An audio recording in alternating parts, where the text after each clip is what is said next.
Hello math lovers, in this video we will study about composite functions.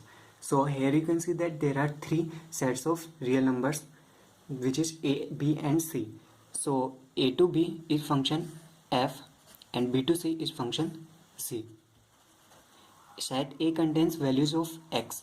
On putting these values x in function f, we get fx values, and on putting fx values in function z, we get g of fx. So from x to fx and fx to g of fx. So if g of fx is defined as a function from a to c for all x belongs to set a.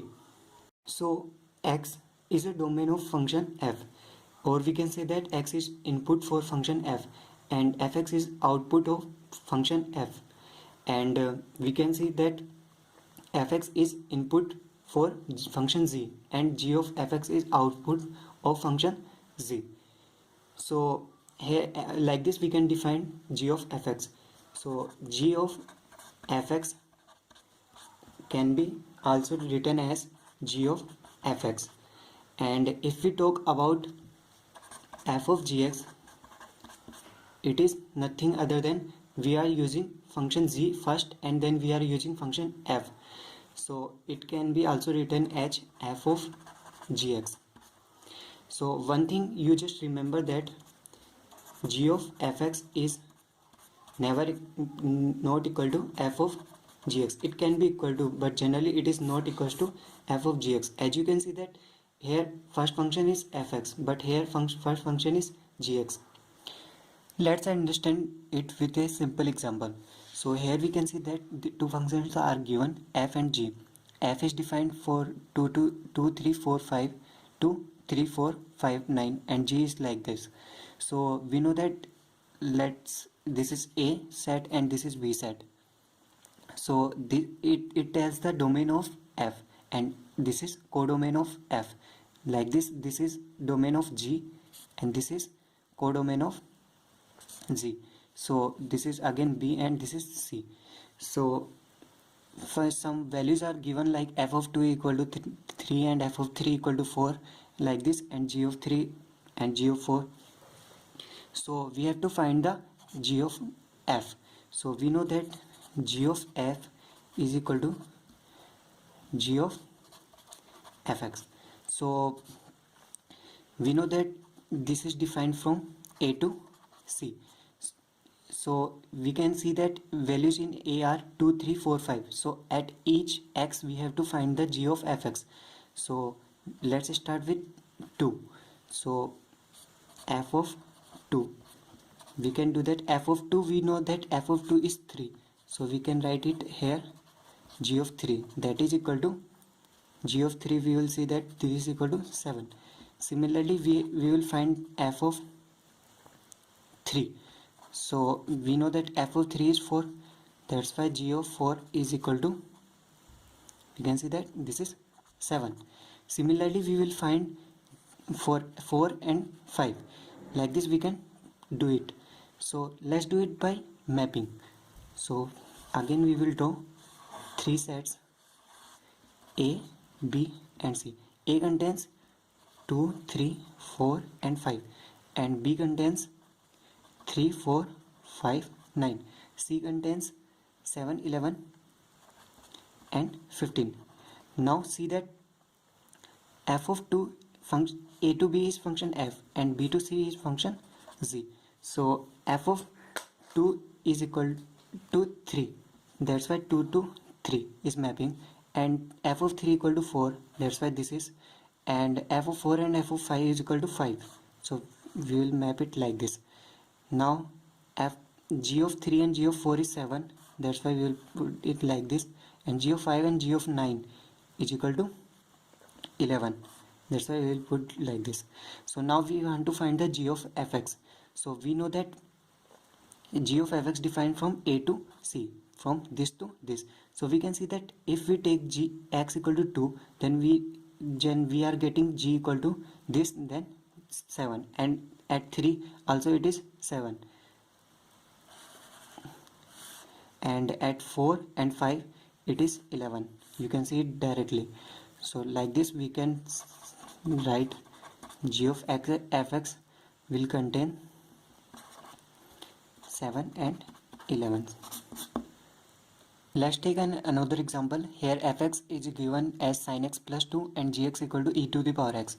We have to find the f of gx and g of fx and f of fx. So let's start with f of gx. So we know that this is equal to f of gx. So we know that gx is equal to e to the power x. So we will write it like this. And we know that fx equal to this. So we have to replace x by e to the power x. So sin e to the power x plus 2, it will be our answer. Similarly, g of fx, we can write it like g of fx. It will be g of fx. We know that sin x, it is equal to sin x plus 2. Now we have to put x, sin x plus 2 in place of x in gx. So e to the power, we will put it sin x plus 2.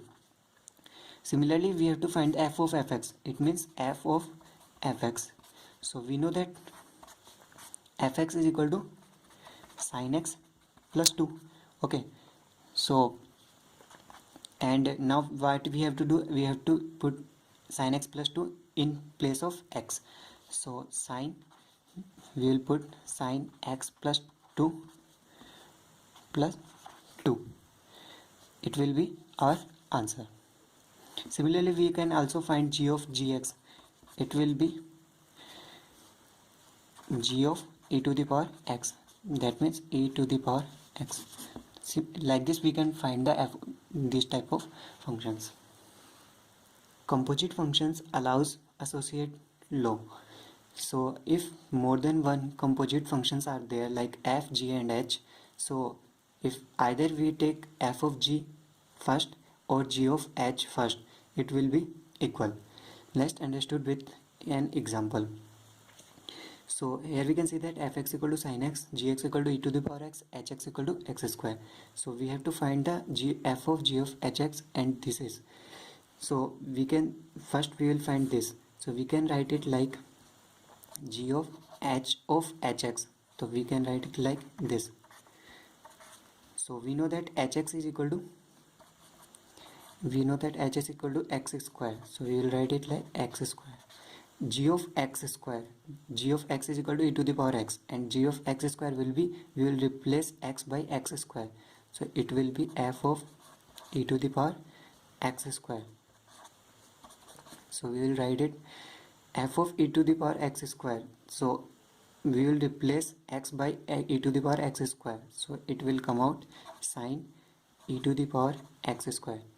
Similarly, if we will do it, we can see first we have to solve the f of g. So f of g will be, f of g means we have to replace x by g, that is e to the power x. It will be